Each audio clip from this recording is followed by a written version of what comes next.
বাবা সোহেল, হ্যাঁ বাদান। একটু দাঁড়াও, তোমার সাথে কিছু কথা ছিল। হ্যাঁ বাদান, বলেন। আচ্ছা বাবা, কথা পরেই কই, কিন্তু তুমি এই ভর সন্ধ্যাবেলায় কই রওনা দিলা বাবা? আব্বাজান, একটু পর মাগরিবের আজান দেবে, এই জন্য আগে থেকে আমি মসজিদ বলে এগিয়ে যেতেছি। আহ বাবা, তোর কথা শুনে বুকটা ভরে গেল।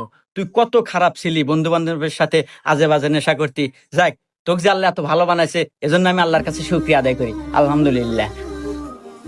আচ্ছা আব্বা, তুমি জানি কি জানি বলতে চাইলে, ওটা একটু বলো, নইলে আবার আজান দিয়ে দিবে, আমার মসজিদে যাওয়া লাগবে। ও আচ্ছা বাবা, ঠিক আছে। ওই যে তোর মার না খুব অসুস্থ, কয়েকটা টাকা লাগতো, একটু ওষুধ আনতাম।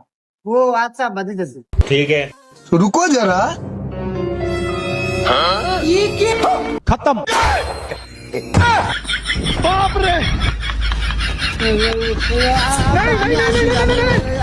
আসি। বন্ধুরা, কি বুঝলেন? পোশাক এবং লেবাস দেখে